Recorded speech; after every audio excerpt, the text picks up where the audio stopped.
नमस्कार, आप exam tour देख रहे हैं। मेरे साथ उज्जवल जी हैं और 69 के टॉपर हैं और इन्होंने कई सारे इतिहास रच दिया है। सबसे पहला इतिहास ये है कि हिंदी मीडियम में होते हुए रैंक 1 लाए हैं। दूसरा इतिहास ये है कि इन्होंने जॉब में रहते हुए ये रैंक को प्राप्त किया है। एक एक जर्नी इस पर बातचीत करेंगे, कैसे तैयारी करना चाहिए, कहां से सोर्स आपके पास रहेगा और अभी बीपीएससी 17th है, उन लोगों के लिए रामबाण होगा। और वैसे विद्यार्थी जो डर जाते हैं कि मेरा हिंदी मीडियम है, मेरा इंग्लिश मीडियम नहीं है, तो उस पर भी बातचीत करेंगे। आपका स्वागत है एग्जाम टूर में। बहुत बहुत धन्यवाद आपका। सबसे पहले एग्जाम टूर के व्यूअर की तरफ से आपको बहुत बहुत बधाई, शुभकामना रैंक 1 लाने के लिए। बहुत बहुत धन्यवाद आप लोग का। पीडीएफ देखे सबसे पहले किनको बताएं? सबसे पहले मुझे एक्चुअल में किसी और से पता चला कि एक डीसी सर है, तो उन्होंने कॉल किया कि जो है उज्जवल भाई आपका जो है रैंक 1 है। तो हम बोले सर अभी तो पीडीएफ आया नहीं है, पीडीएफ आएगा तब कंफर्म करेंगे तब बताएंगे, तो अभी हमको बिलीव नहीं हो रहा है। तो बोले कि नहीं आप बेफिक्र रहिए, ये आपका ही है। तो फिर जब पीडीएफ देखे तो सबसे पहले हम मम्मी को कॉल लगाए थे। और मम्मी का क्या रिएक्शन? मम्मी का रिएक्शन था कि बिल्कुल वो बहुत ज्यादा खुश थी, एक तरह से उनके आंख में आंसू भी आ गए थे। मतलब एक खुशी का आंसू जो होता है वो उस तरह का फीलिंग उनके मन में आ गया। फिर वो पापा को बताई, पापा से बात हुआ, वो बहुत खुश थे। एक आपका मॉक वायरल चल रहा है और वायरल ये चल रहा है कि आप खाना के प्रति बहुत इच्छुक हैं। क्या है इसका किस्सा क्या है? एक्चुअल में जब आपको कोई इंटरव्यू में कोई कमी बतानी होती है तो जनरली एक ऐसी कमी बतानी होती है जो आपके जॉब करियर को अफेक्ट ना करे। तो मैंने ये सोचा था उस टाइम पे कि अगर आप खाना के प्रति कुछ बात करते हैं तो वो एक जो मेरा अट्रैक्शन भी है कि मैं डिफरेंट टेस्ट में बिलीव रखता हूँ कि मैं अलग अलग जगह पे अलग अलग टेस्ट का खाना खाना पसंद करता हूँ। लेकिन इसका जो है ये था कि ये मेरा निगेटिव, मैंने उसको निगेटिव की तरफ बताया था, लेकिन चूंकि मॉक में सर ने उसको पकड़ लिया था तो फिर मैंने उसको चेंज कर लिया। खान सर उसको लेकर हंस भी रहे थे इस पर। हाँ, वो एक्चुअल में वो थोड़ा सा फन भी हो गया था कि वो जो सर बोले कि वो बार बार मॉक में पूछ रहे थे तो आप तो शराब भी पी लीजिएगा। हम बोले नहीं सर, ये मेरे जो है ना कल्चर में नहीं है या फिर मेरे जो वैल्यूज है उसमें नहीं है। लेकिन वो बार बार प्रेशर कर रहे थे, वो बोल रहे थे कि ये ऐसे क्वेश्चन पूछ सकते हैं। अभी जिनका एग्जाम है 10 से 15 दिन है, एंजाइटी होता है अंतिम समय में, विद्यार्थी ये सोचते हैं कि आखिरकार क्या करें। उस समय टॉपर क्या करते हैं? थोड़ा सा टॉपर का बताइए, आप क्या किए थे? एक्चुअल में टॉपर भी जो है सामान्य एस्पिरेंट ही होता है, उसके अंदर कुछ ऐसा कुछ नहीं है जो आपके अंदर नहीं है, आपके अंदर भी वो क्षमता है। बस आप लोगों को ये करना पड़ेगा कि आप जो है अपना कॉन्फिडेंस बना के रखिए। आपने जो नोट्स तैयार किए हैं, भले ही मान लीजिए आपने हिस्ट्री पढ़ी है कहीं से, तो अब जो है सिर्फ आप पीवाईक्यू देखिए और उतने ही नोट्स देखिए, ज्यादा करने की जरूरत नहीं है। इसके अलावा मान लीजिए कि आपने करंट अफेयर पढ़ा है, आपने 2-3 मैगजीन पढ़ी है, लेकिन हो सकता है आप 2-3 मैगजीन रिवाइज ना कर पाए, तो आप पहले फिक्स करें कि हाँ मुझे अब यही मैगजीन पढ़नी है और उसी मैगजीन को बार बार रिवाइज करें। हो सकता है कि उससे कम क्वेश्चन आएंगे, लेकिन जितने आएंगे वो जरूर आप कर पाएंगे और यही सबसे जरूरी होता है। आपको 150 क्वेश्चन नहीं बनाने होते। एग्जाम में जो है आपका जो ये रहता है कि रेशियो की आप ज्यादा से ज्यादा क्वेश्चन अटेम्प्ट करें। और मैंने ये देखा है कि बहुत लोग जो एक्यूरेसी के चलते 100 क्वेश्चन 110 क्वेश्चन भी अटेम्प्ट करते हैं, तो मेरा एक सजेशन रहेगा कि आप कम से कम 130 प्लस क्वेश्चन अटेम्प्ट करें। ये बहुत जरूरी है। अगर आप चाहे तो 2-3 जो है पीवाईक्यू दे के आप देख सकते हैं कि जब आप 110 क्वेश्चन अटेम्प्ट करते हैं, जब आप 130 क्वेश्चन अटेम्प्ट करते हैं या 140 अटेम्प्ट करते हैं तो क्या इम्पैक्ट आता है, ये सब एक्सपेरिमेंट करना जरूरी है। जैसे विद्यार्थी जब जाते हैं तो सोचते हैं उस समय जब आप लोग तैयारी कर रहे हैं, अभी इससे पहले अब तो और व्यवस्था मिल रहा है, 1-1 लाख लोगों का टेस्ट लिया जा रहा है। हम देख रहे हैं कहीं बापू सभागार खान सर बुक करके ले रहे हैं, उसमें जो विद्यार्थी टेस्ट दे रहे हैं, आकलन करना कितना सही रहेगा? अगर ज्यादा लोगों के बीच अगर आप टेस्ट देंगे तो आपको पता चलेगा कि आपकी तैयारी कैसी है। एक्चुअल में टेस्ट कुछ नहीं होता, एक रिवीजन होता है। जब आप कोई टेस्ट सीरीज देते हैं, फिर उसको आप दिए, उस माहौल में दिए, वो माहौल आपको एग्जाम जैसा मिला, फिर आप घर आए तो आपने क्वेश्चंस को देखा, आपके कौन से क्वेश्चन गलत हुए। तो मैक्सिमम स्टूडेंट क्या करता है, टेस्ट देके फिर छोड़ देता है। आपको अगर आप या तो आप टेस्ट नहीं दीजिए, अगर आप टेस्ट देते हैं तो कोशिश करिए कि उसके जो क्वेश्चंस है वो देखिए कि किस बेस पे आप गलती कर रहे हैं। क्या आपको वो नहीं पता था, आप अलग अलग मार्क कीजिए। अगर आपको नहीं पता था तो उसका अलग मार्किंग कीजिए। अगर आपको जो है वो सिली मिस्टेक हो गया तो उसका अलग मार्किंग कीजिए। कहाँ सिली मिस्टेक हो सकता है, क्वेश्चन पढ़ने में कोई दुविधा थी या फिर क्वेश्चन आता था आप डर गए, ये सब मार्क कीजिए, तब आपको अपनी कमजोरी पता चलेगी। जिससे विद्यार्थी ये सोचते हैं कि टॉपर लोग का नोट्स अलग होता होगा, उनका स्टाइल अलग होता होगा, नोट्स यदि कोई बना रहे हैं। बहुत सारे ऐसे एस्पिरेंट होंगे जो देखेंगे, आगे लगेंगे तैयारी में, आपको देखकर बहुत जुनून पैदा होगा कि हिंदी वाले अब और संख्या में पढ़ने लगेंगे, कि ताकि उन लोगों को थोड़ा सा मायूस हो गए थे। 10 साल के इतिहास में आपने ये इतिहास रचा है। तो आप एक बात बताइए, नोट्स कैसे बनाना चाहिए थोड़ा सा? नोट्स बनाने के लिए आपको कुछ नहीं है, जो सबसे बेस्ट नोट्स वो होते हैं जो 1/10 पे हो। जब आप 10 पेज पढ़े और आप एक पेज लिखे तो वो सबसे बेस्ट नोट्स होता है। लेकिन इसके लिए जरूरी है कि आप बुक को 2-3 बार पढ़ चुके हो। जब आप पढ़ेंगे तभी आपको पता चलेगा इसमें क्या कंटेंट जरूरी है और क्या बिल्कुल बेकार है। तो जब आप पढ़ेंगे, मान लीजिए एनसीईआरटी पढ़ते हैं तो आपको मिल गया कोई कंटेंट, ठीक है, तो आप उसको पहले उस चैप्टर से देखिए कि क्या क्या पीवाईक्यू आया हुआ है, फिर आपको इंपॉर्टेंट पता चलेगा। या मेंस राइटिंग में आपको क्या इंपॉर्टेंट है उसके लिए पीवाईक्यू देखिए। तो पीवाईक्यू को आपको सामने रख के, चाहे प्री हो या मेंस हो, पीवाईक्यू को सामने रख के अगर आप नोट्स बनाएंगे ना तो आपका नोट्स जो होगा वो टू द पॉइंट होगा। आप इसके अलावा जो चीजें हैं वो पढ़ ले, लेकिन नोट्स में उतना ही लिखे जितना आपके काम का है, जिसको आप रिवाइज भी कर पाए। आपको दूसरा बुक रीराइट नहीं करना है, क्योंकि ऑलरेडी बहुत सारी बुक्स लिखी जा चुकी है। बुक को उतार देना कुछ नहीं होता है। आपको क्या करना है कि जो इंपॉर्टेंट है एग्जाम के हिसाब से, ठीक है, उसको आपको लिखना है। जैसे मान लीजिए मैंने अगर एक चैप्टर पढ़ा, कोई भी, मान लीजिए प्रेसिडेंट पढ़ा, तो मुझे पता है कि प्रेसिडेंट से आज तक बीपीएससी ने 5 तरह के क्वेश्चन पूछे हैं। मैं वो 5 क्वेश्चन की मार्किंग कर लूंगा, पहले ही वो लिख लूंगा चैप्टर शुरू करने के बाद। 5 क्वेश्चन के बाद मैं उसे अलग एक पेज पे टॉपिक मार्किंग करूंगा कि एक कार्य एवं शक्ति पूछा गया है, इसके अलावा जो है उसका चुनाव का पद्धति पूछा गया है। तो ये सब अगर मैंने मार्क कर लिया, फिर मैं उसको बुक से पढ़ूंगा, फिर मुझे पता होगा कि ये इंपॉर्टेंट है एग्जाम के लिए। जैसे जो विद्यार्थी कई सारे लोग हैं, उनके मन में ये समस्या चलता है कि हम नोट्स भी बना लिए, रिवीजन भी कर लिए, मॉक लगाते हैं, मॉक में अच्छा स्कोर भी आता है, लेकिन जब एग्जाम में जाते हैं तो वहां हम थोड़ा सा समस्या से ग्रसित हो जाते हैं। 2-4-10 क्वेश्चन जब लगता है नहीं बना, उसके बाद उनको दिक्कत होता है। उस कंडीशन में कैसे अपने आप को आप साथ देते हैं? तो अगर ऐसा होता है कि अगर आपको लगता है कि कॉन्फिडेंस की कमी है, तो आपको जो है फिर से आपको ज्यादा से ज्यादा रिवीजन पे ध्यान देना होगा। थोड़ा सा आप क्या करें, अपने आप को थोड़ा हेल्दी वातावरण में रहे, अच्छे लोगों से मिले और अच्छी बातें करें। ये सब बहुत इंपॉर्टेंट होता है एग्जाम टाइम में। छोटा छोटा बात है लेकिन बहुत ही इंपॉर्टेंट बात है इस चीज के लिए कि जब आप जैसे हेल्दी रहना भी बहुत इंपॉर्टेंट है। लास्ट के 15 दिन में आपका जो है अच्छा खान पान भी जरूरी है। इस सब से ही स्ट्रेस होता है। अगर आपको स्ट्रेस से मुक्त रहना है तो आपको जो है पढ़ने लिखने के साथ साथ आप जो भी चीज पसंद करते हो वो भी साथ साथ करें। ऐसा नहीं है कि आपको एग्जाम आया तो 16 घंटा पढ़ने की जरूरत है, ऐसा कुछ नहीं होता है।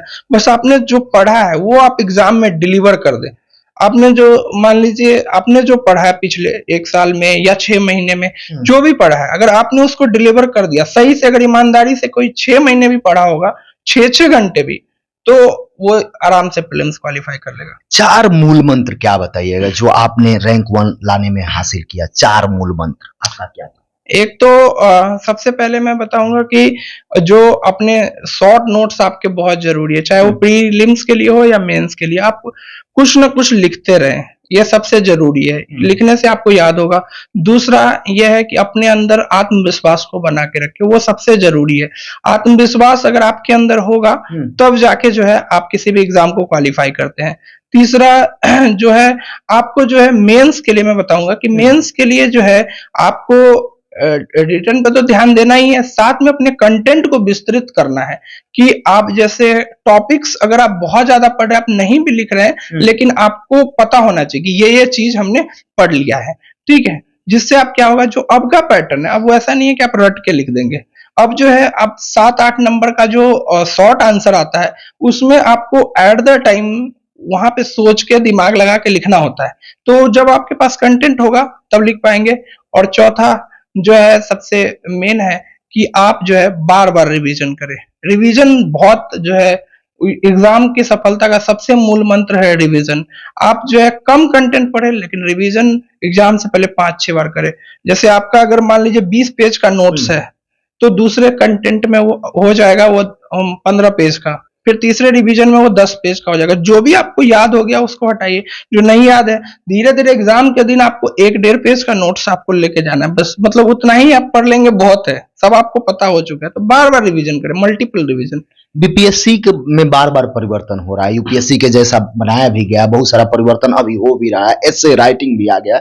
यदि एसे राइटिंग की बात करें तो इससे विद्यार्थी बहुत हतोत्साहित हो रहे हैं, कई आदमी इसके कारण से छट जा रहे हैं। उनको एसे राइटिंग अच्छा करना है, स्कोर करना है, कैसे करेंगे, क्या क्या ध्यान देना चाहिए एसे राइटिंग? ऐसे राइटिंग के लिए सबसे पहले अगर कोई बिल्कुल बेसिक से स्टार्ट करता है तो उसको सबसे पहले जैसे जो न्यूज आर्टिकल्स आते हैं, अगर हिंदी मीडियम या इंग्लिश मीडियम आप जो पढ़ते हैं उसको सिंपली आपको रीराइट करना है। आप पढ़ लेना है, एक बार दोबारा लिख के देखना है।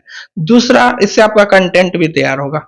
दूसरा बात कि आपको जो है कुछ जो पहले से जो टॉपर्स रहे हैं जिनके एस्से में अच्छे मार्क्स आए हैं यूपीएससी में खास करके, उनके एस्सेस पढ़ने चाहिए कि उन्होंने किस तरीके से लिखा है। जैसे एस्से शुरू करने के बहुत सारे तरीके होते हैं, जैसे कोई कोट से शुरू करता है, जैसे मैं अपने एस्सेज मेनली कोट से शुरू करता हूँ। तो जैसे मैंने कोई कोट लिखा तो आपको कैसे याद आएगा कि ये कोट है कि नहीं, ये तो इसके लिए आपको रेगुलर जो है, जैसे आपने वुमेन एम्पावरमेंट पे आपने 10 कोट पढ़ ले तो आपको रटना नहीं है, वो दिमाग में सोचना है, आपको एनालाइज करना है कि वुमेन एम्पावरमेंट पर। मेरा ऑप्शनल हिंदी लिटरेचर आया, इसका भी काफी सपोर्ट मिला मुझे एस्से में कि जैसे मैंने काफी सारे हिंदी साहित्य की जो है, जब मैं ऐसे लिख रहा था एग्जाम में तो मुझे जैसे राम की शक्ति पूजा हो गया या फिर अज्ञे की कविता है, उसको मैंने ऐसे में इंक्लूड किया।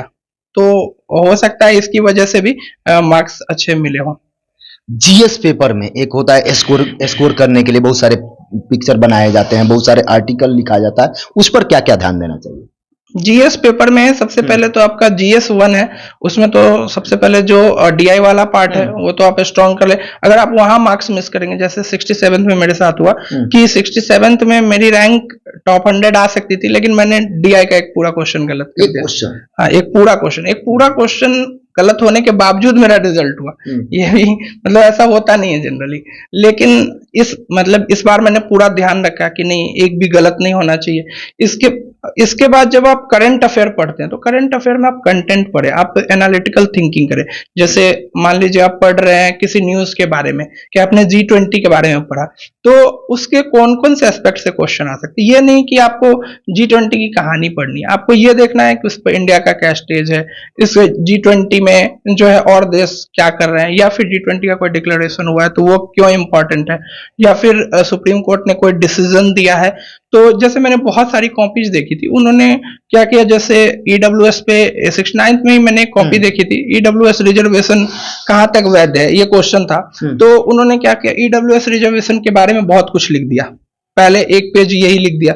तो ये टू द पॉइंट नहीं है। अगर आपको पूछ रहा है कि कहां तक वैध है, मतलब कहां तक अगर लीगल है, कहां तक तर्कसंगत है, तो आपको करना चाहिए कि आपको ईडब्ल्यूएस के बारे में एक लाइन लिखना चाहिए कि सुप्रीम कोर्ट ने इसको वो किया है, पक्ष में लिखना चाहिए 5 पॉइंट, विपक्ष में 5 पॉइंट, और कंक्लूजन देके खत्म करना चाहिए। इंग्लिश मीडियम वाले क्यों सिलेक्ट होते हैं, क्योंकि उनका आंसर टू द पॉइंट होता है। और हिंदी मीडियम में हम लोग क्या करते हैं, बहुत सारा कंटेंट जो है फालतू का पढ़ बहुत ज्यादा लेते हैं, ये भी दिक्कत है। तो टू द पॉइंट, जो क्वेश्चन पूछ रहा है वहीं से आंसर शुरू कीजिए। सोर्स लिमिट रखना चाहिए। हाँ, सोर्स बिल्कुल लिमिट रखना। जिसे एक प्रश्न और विद्यार्थी के मन में चलता है कि अभी जो प्रीलिम्स होने वाला है, इसमें 4 सेक्शन ऐसे हैं, जैसे बिहार स्पेशल की बात करें, करंट अफेयर की बात करें, साइंस की बात करें, हिस्ट्री की बात करें, तो यहाँ से मेजर प्रश्न पूछे जाते हैं। यदि इन सारे चीज पर कमांड कर लें, रिवीजन कर लें, तो रिजल्ट की मैक्सिमम संभावना होती है। अभी एक आप कहानी भी बता रहे थे, आपके जो दोस्त थे वो, उनका मेंस का तैयारी बहुत बेहतरीन था, इंटरव्यू का भी तैयारी बेहतरीन था, लेकिन प्रीलिम्स में बार बार असफल हो जा रहे थे। जो विद्यार्थी बार बार असफल हो जा रहे हैं, इस बार देने वाले हैं, उनको प्रीलिम्स को लेकर इन 4 सब्जेक्ट का क्या सुझाव करिएगा? सबसे पहले जो है ये 4 सब्जेक्ट सही में बहुत ज्यादा महत्वपूर्ण है। जैसे हिस्ट्री के लिए मैं सबसे पहले सुझाव दूंगा कि आप जो है बीपीएससी और यूपीएससी इन दोनों का पीवाईक्यू आप अच्छे से देख ले ऑप्शंस के साथ, ठीक है। एक तो ये कर ले, अगर आपको टाइम मिलता है तो आप दूसरे स्टेट पीसीएस के भी क्वेश्चंस को देख ले, ये बहुत इंपॉर्टेंट चीज है। एक तो ये हो गया हिस्ट्री के लिए। साइंस के लिए मेरे हिसाब से अभी भी आपके पास अगर इतना टाइम है कि आप नाइन्थ और टेंथ का एनसीईआरटी पढ़ सकते हैं तो उसको एक बार रीड कर ले। नहीं तो किसी के पास अगर कोई भी कोचिंग अगर आपको अवेलेबल कराता है 9-10 का जिस्ट, या फिर किसी ने पढ़ाया यूट्यूब पे, तो आप 9-10 का एनसीईआरटी आप पढ़ ही ले। अगर कोई क्वेश्चन साइंस में आएगा तो वो एनसीईआरटी से रहेगा, मतलब ये रहता है। इसके अलावा बिहार स्पेशल की बात करें तो बिहार स्पेशल में जहां तक बिहार हिस्ट्री की बात है या बिहार ज्योग्राफी, इस पे बहुत अच्छे कंटेंट अवेलेबल है। जो है नोट्स में एक खान सर की भी बुक आती है, तो वो भी बिहार स्पेशल पे काफी अच्छी देखी थी मैंने। और इसके अलावा जो है एक इम्तियाज अहमद सर की भी बुक है, वो भी काफी अच्छी थी, लेकिन वो पहले वो थोड़ा अपडेटेड कम है इसलिए, नहीं तो बाकी वो भी ठीक है। तो ओवरऑल जो है एक तो बिहार स्पेशल का हो गया। इसके अलावा जो है एक और सब्जेक्ट है साइंस पर। साइंस का तो बता दिया, हिस्ट्री हिस्ट्री थोड़ा हिस्ट्री का तो बता दिया। मतलब कि हिस्ट्री में वही आपको कि जो प्रीवियस ईयर क्वेश्चन है उसको देखना है। साइंस में आप चाहे तो किसी का भी नोट्स आप फॉलो कर सकते हैं नॉर्मली। अब जितना दिन आपने जो पढ़ा है उसी को कंप्लीट कर ले। कुछ मेजर एरिया है, जैसे फिजिक्स में हो गया आपको करंट इलेक्ट्रिसिटी हो गया, लाइट एंड रेडिएशन हो गया, ये सब जो है आपका इंपॉर्टेंट चैप्टर सब है। जैसे अभी आप खान सर का नाम लिए, अभी वर्तमान समय में देखा जाए, इससे पहले 10 साल 2 साल 4 साल जाएं तो यूपीएससी बीपीएससी का तैयारी करने वाले वो रिक्शा चालक के बच्चे हों या गरीब तबके के बच्चे हों, वो लोग सोच नहीं पाते थे। और इस समय फी को लेकर ऑनलाइन मामले में खान सर को आप कैसे देखते हैं? मतलब जिस टाइम पे कोविड आया था उससे पहले तो कोचिंग्स का फी बहुत ज्यादा था, मतलब यूपीएससी बीपीएससी दोनों ही फील्ड में। लेकिन जब से डिजिटल प्लेटफॉर्म आया, खास करके जब से कोविड में खान सर की वीडियोज वायरल हुई काफी ज्यादा, तो मतलब एस्पिरेंट के साथ बहुत लोग देखते हैं। जी जी। तो उस टाइम पे इसके बाद जो है ना उन्होंने अपनी फीस जैसे जैसे घटाई, कोचिंग्स के फी कम हुए। मतलब ये सिर्फ कोचिंग की बात नहीं है, ये एक्चुअल में मार्केट की स्ट्रेटजी भी है कि अगर कोई एक कोचिंग अपनी फी को कम करता है, उसके पास क्वालिटी भी है, तो दूसरी कोचिंग्स के फी डाउन होते हैं। जी, तो ये मतलब ओवरऑल उनकी वजह से हुआ। और इसके अलावा अगर मैं कहूँ तो क्वालिटी भी था उसमें। उन्होंने यूपीएससी का एक बैच शुरू किया था जिसमें कुछ टीचर्स मतलब बहुत ही मतलब काफी नामी टीचर्स रखे थे। मेरे कुछ फ्रेंड थे उस बैच में, तो मुझे पता है, तो काफी अच्छे टीचर्स रखे थे। तो ओवरऑल मतलब ये जो है ना, एक होता है कि लोग जो बोलते थे कि सिर्फ मतलब ज्यादा पैसा देके ही आप यूपीएससी की तैयारी कर सकते हैं, बट ऐसा नहीं है कि आप जो है मतलब ओवरऑल जो है उनके पास स्टूडेंट ज्यादा है इसलिए उनकी फीस भी कम है। जैसे इंटरव्यू कितना माने रखता है? आप इंटरव्यू जब वहां देते थे कितना अंक वहां आता था और यहाँ में क्या अंतर दिखा? इंटरव्यू एक्चुअल में जो 120 मार्क्स का था एक अहम रोल लगता है, क्योंकि मेंस में आप पूरा 3-3 घंटा लिखते तब मार्क्स आता है, इंटरव्यू में हर सेकंड का मार्क्स मिलता है। तो इसलिए इंटरव्यू आपका जो है दिशा परिवर्तन कर सकता है। जैसे मेरा जो इंटरव्यू का एक्सपीरियंस रहा, तो यहाँ पे तो जो भी था, तो यहाँ पे सर बोलते थे कि अभी लग रहा है आप जो है हेक्टिक शेड्यूल, आप करंट अफेयर कवर नहीं कर पा रहे हैं। तो मैं बोलता था हाँ सर यही बात है, जो ज्यादा पढ़ाई नहीं हो पाती है बीच में। तो काफी मुझे मतलब करंट का जितना वेरिएशन 67-68 पे मुझे पता था, 69th में उतना नहीं पता था। लेकिन जब मैं रियल इंटरव्यू में वहां गया था, मतलब तो चूंकि उन्होंने भारत बांग्लादेश इशू पूछा जो मोस्टली मुझे बहुत डिटेल में पता था, तो सर ने काफी अच्छा रिस्पांस भी दिया। वो जो बोर्ड के चेयरमैन थे, तो उन्होंने काफी अच्छा रिस्पांस दिया। उन्होंने इवन वो ज्यादातर इंटरव्यू में ऐसा देखा जाता है कि मिश्रा सर रिएक्ट नहीं करते हैं, लेकिन मेरे से उन्होंने बहुत क्रॉस क्वेश्चन पूछे, एससी एसटी डिपार्टमेंट पर ऐसे ऐसे क्रॉस क्वेश्चन, मुझे बार बार जो है वो प्रेशराइज करने की कोशिश की। लेकिन मुझे जितना पता था, मैं जितना कॉन्फिडेंट था, मैंने उसे हम्बली बहुत जवाब दिया कि सर मुझे यही पता है, मुझे नहीं पता इससे ज्यादा, मतलब इतना ही पता है। मैं बिल्कुल मतलब अपना स्टैंड क्लियर रख रहा था कि हाँ इतना ही पता है मुझे, मतलब मैं अपना लिमिटेशन रख रहा था इस। तो मोस्टली क्वेश्चंस के आंसर मैंने सही दिए। जॉब में रहते हुए बहुत सारे लोग तो इस तरह बीपीएससी क्रैक नहीं कर पाते हैं, कई बार असफल हो जाते हैं, थोड़ा सा समस्या होता है। आप जॉब में रहते हुए रैंक 1 लाए, कितना कठिन था? ये बहुत ही मुश्किल टास्क है एक तरह से, क्योंकि जब आप जॉब में होते हो तो ऐसा नहीं है कि आप जाके कोई बहाना बना सकते हो कि मुझे पढ़ना है, ये सब एक्सक्यूज कोई नहीं सुनता। एक्चुअल में आप ओवर जो है ना हेक्टिक शेड्यूल से गुजर रहे होते हो, कभी आपके पास ये काम होता है, कभी वो काम होता है, तो डिफरेंट जो काम के बीच में जो है टाइम का मैनेजमेंट, इसके लिए हमने फिर एक वो भी किया था कि एक टैब खरीद लिया कि जब भी जाएंगे तो बीच में टैब में टाइम मिलेगा तो उसमें पढ़ लेंगे, क्योंकि बुक खोलना थोड़ा सा लगता था कि सबके सामने बुक कैसे खोले। तो उस सब मीडियम से थोड़ा मतलब थोड़ा सा बूस्ट मिला। फिर जब रूम पे आते थे तो रात को मेनली 4-5 घंटे उस टाइम पे पढ़ाई की। आपका क्या सुझाव होगा जो विद्यार्थी आपको देख रहे हैं, जिनका एग्जाम है उनके लिए, और जो न्यू कमर विद्यार्थी हैं जो सोचते हैं मेरे से नहीं होगा, या जो महिला है, खासकर महिला लोगों को देखा जाता है कि समय से पहले शादी कर दिया जा रहा है बिहार में, उन लोगों को क्या सजेस्ट करिएगा? सबसे पहले तो मैं ये कहूंगा कि जो है आप लोग जो है बहुत मेहनत की है 70वीं बीपीएससी के लिए खास करके, और बहुत पोस्ट है, बिल्कुल घबराने की जरूरत नहीं है। खास करके वुमेन्स को, उनकी कैटेगरी में बहुत सीट्स हैं, अगर आप थोड़ा भी एफर्ट लगाएंगे तो आप ऑफिसर होंगे। और बहुत ज्यादा जो है ये बात देखा जाता है, चूंकि हमारा जो समाज है थोड़ा अभी भी उस मेंटालिटी को धारण किया, लेकिन धीरे धीरे इसमें चेंज आ रहा है। मैं खास करके माता पिता से आग्रह करूंगा कि मतलब अपनी बच्चियों को जरूर पढ़ाए, उनको मौका दे। एक बार अगर उनको मौका मिलेगा ना, तो अभी बिहार में जो सिनेरियो है उनको वो ऑफिसर बन के दिखाएंगे। मतलब एक बार जो शादी में भी लोग इन्वेस्टमेंट ही करते हैं, एक बार उनमें इन्वेस्टमेंट करके देखें। बहुत बहुत धन्यवाद समय देने के लिए। Thank you.